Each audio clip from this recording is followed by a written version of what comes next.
Man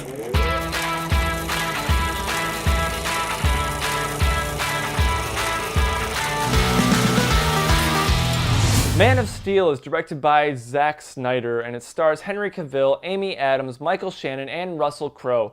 This movie came out in 2013, and it started the DCEU, which is the DC Extended Universe, basically the equivalent of the MCU.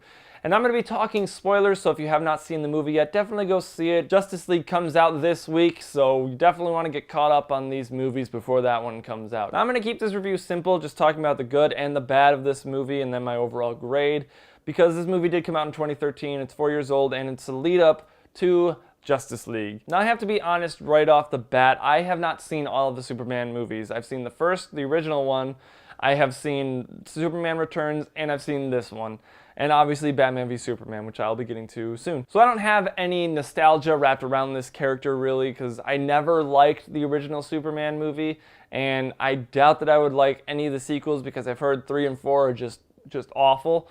And the only reason I'd watch that is because they're so bad. So to me, this is probably the best Superman movie that we've ever had because I didn't care for Superman Returns either. And I gotta say, I love that Zack Snyder directed this because personally, I really like 300 and I like his style. Everything just looks very comic booky and everything's just so epic looking, all their stances that they do. I love the way that 300 is shot, and I love the way that this one is shot. So let's dive right into the good with the look of this movie. I love how it's shot. It's got this DSLR type of look. Everything's really shallow depth of field. It's kind of desaturated and over contrasted, but I love the look of this movie. It's shot amazingly. Everything's kind of handheld, but I still love the look. You feel like you're in it. Everything's very cinematic and very focused in. Sure, some of the things that they do with the cameras, with the zooming in and zooming out, gets a little annoying, but it's still kind of cool, and they pull it off pretty darn well in this movie. And now I have to talk about the cast of this movie, because I thought the casting was brilliant. Henry Cavill has the look for Superman. He looks perfect. Not only just because he's ripped, but his face, he's got the look of Superman. Sure, he's British and he has to fake the American accent, and sometimes you can kind of tell. And he's not the greatest actor, but he's getting better with every movie. I think he's getting better. And he embodies Superman. And Amy Adams as Lois Lane was well casted. She's kind of a vehicle for the audience to just dive into this movie from her perspective. It's really nice. Michael Shannon playing General Zod was amazing. I thought he delivered a phenomenal performance for what he was given to work with. Sure, some of his lines are kind of cheesy, but I thought he pulled off the role really well. And Russell Crowe as Jor-El, he's a phenomenal actor, and this movie, he's just having fun. He pulls off the role really well. And Kevin Costner as Jonathan Kent, Clark Kent's adopted father. He does really well, and I love Kevin Costner. And some of his lines that were in the movie that they used in the trailer, I really love it. And obviously, some of the lines from Russell Crowe from the trailers are amazing too. I remember the trailers just being so impactful. And they had 2 trailers. They had one featuring Kevin Costner's lines, and they had another featuring Russell Crowe's lines, and both of them were just amazing. They were the same shots, I think, but just a different narration. And my goodness, those were such powerful trailers, and I could not wait for this movie. And I still really love this movie. I could watch it over and over again because I think it's that good. Another great aspect of this movie is the music. It might be a little too epic and heroic, but that's Superman. Superman's like the most powerful superhero there is. I mean, he's called Superman. Superheroes, it's Superman. He's awesome. The fight scenes in this movie are incredible. They're very comic booky and video game-ish. Just the way that the characters move, it's very fast, sometimes a little too fast. But the stances that they hold after they do a move or something, it's very comic booky. And you just look at it like, yeah, that looks like it's straight out of a comic book panel. It's so cool. And the CGI is amazing in this movie. I do love that first scene where Superman, Clark Kent, Kal-El, he's got 3 names in this movie. When he first starts flying, I love the way it's shot, the CGI in that scene, everything about that, the music, it's incredible. You feel empowered by that scene. It's just you're watching it like, oh man, I wish I could do that, and it's just so cool. I will get back to that in my negatives because there are a few things that I didn't like about that scene as well. But for the most part, it was pretty awesome. Speaking of, let's just dive right into the negatives now. And I'm going to start with that first flight scene. While it's awesome and amazing, but there is this one part in it where he falls because he's not quite getting it, but he falls through a mountain, destroying this mountain. And while it looks cool, Superman does not weigh, like, he doesn't have the weight of like an asteroid or something. He doesn't weigh 200, 300 tons. He's basically a human.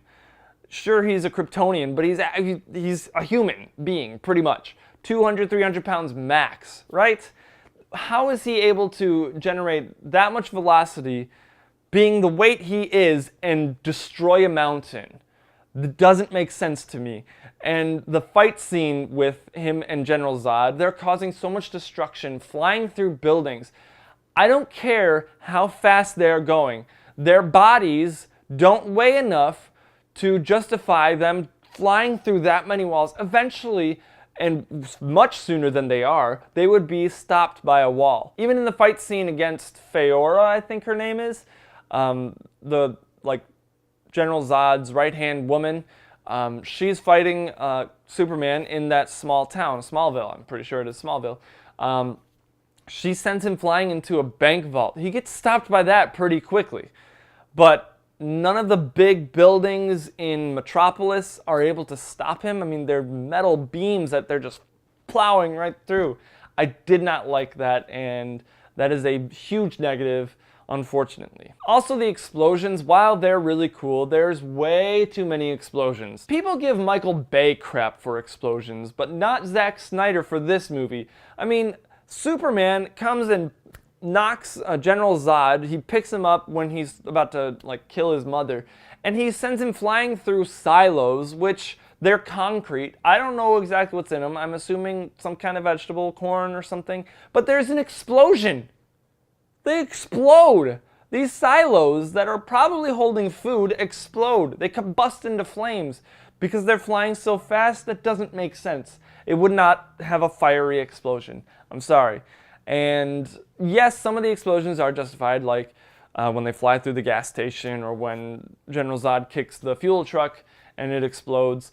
There is way too much explosions and destruction in this movie, and it kind of just gets you fatigued watching it. You're just, oh man. There is trillions or quadrillions of dollars worth of destruction in this movie, and it's really sad because it's such a cool movie, and then it's just mindless destruction. And they do the typical blue beam up into the sky type of thing, except this one's a little bit more justified. It doesn't go all the way to the sky. It kind of stops, and they're basically terraforming or trying to terraform Earth to be more like Krypton. And I like that aspect of it. That was cool. But you still get the blue beam. While I thought the CGI was incredible, they do rely too much on it. I thought the fight scenes were a little too much because, yes, they're cool. Yes, they have awesome fight stances. But when you watch it and then knowing, because we all knew that eventually Batman was going to come in and they were going to have a fight or something. And it's like, how is Batman ever going to stack up to Superman when he's able to fight these people who could easily kill every single human being? One of them could kill every single human being without even getting slightly tired or injured. And Batman's supposed to come up against that? Also, I thought that there was too much Lois Lane, which unfortunately it only gets worse in Batman v Superman: Dawn of Justice, which I will get to in the next couple videos. So be on the lookout for that one.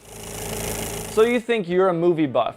Well, I challenge you to download this game called Popcorn Trivia. It's a movie trivia app that you can download for free on your Android or Apple device. You can choose from hundreds of movies, play single player or multiplayer against people around the world, and you can customize your own avatar to make it look however you want. This game is a lot of fun, guys. I challenged myself to the Man of Steel quiz and I got a 292, so definitely go check out this game, download it, take the Man of Steel quiz, and let me know in the comments if you could beat my score of 292. Also in this game, on New Movie Friday, they release a couple movies from the theater, including a regular old movie and sometimes even a TV show, to the list of quizzes that you can choose to take. It's a lot of fun, guys. Definitely check it out. It's called Popcorn Trivia, and test your movie knowledge. Overall, I really enjoyed this movie. It's a movie that I could watch over and over again because it's fun, it's very heroic, it's inspiring with the music. The action is so cool. It's actually pretty emotional too. You know, Superman actually has to kill General Zod by breaking his neck, which is kind of a weird death, but I still liked that scene and the performance by Henry Cavill when he just screams. It's a heart-wrenching scream, and he pulls it off really well. The acting is great, the action is great. Yeah, I have some negatives, and that the main one was the weight, how they're just able to blast through buildings without even flinching, and they're just not stopping. It's like, okay, you're just thrown, you're not flying on purpose. But anyway, that aside, I still really enjoyed this movie, and I gotta give Man of Steel an A-. It could have been better, but you know what? It's still pretty darn good for a comic book movie, especially, and a DC movie, because Marvel just kind of upped the bar because of all their fun movies, and DC was like, you know what, we're gonna go more serious. They've kind of started shifting away from the more serious tone, which I think is a bad idea. I personally really love the serious tone, and they need to just own it, be completely different from Marvel, because it would work for them. But you know, I think Justice League is going to have more of that slapstick humor, because not just because of Joss Whedon coming on board to finish directing the film, but because they're just trying to compete too much with Marvel. I think they should just stick with this tone, being serious, and own it and just go with it, and I think that they'd have an amazing franchise on their hands. So what did you guys think of Man of Steel? Did you like it, love it, or hate it? Let me know in the comments below. I'm going to be reviewing Batman v Superman leading up to Justice League, because we have already reviewed Wonder Woman and Suicide Squad. Those are the only two other movies in the DCEU. So be on the lookout for that review coming soon before Justice League. We're going to go see it Thursday night. I don't know when we're going to get a review up, because I do have a wedding shoot that Friday, and you know, it's a busy weekend, but we will try to make time to do our review. So be on the lookout for those videos coming soon. And if you like this video, be sure to give it a big ol' thumbs up, subscribe to the channel, and make sure you hit that bell icon next to the subscribe button so you can be notified of when we upload new content. And as always, thank you so much for watching, and I will see you in the next video.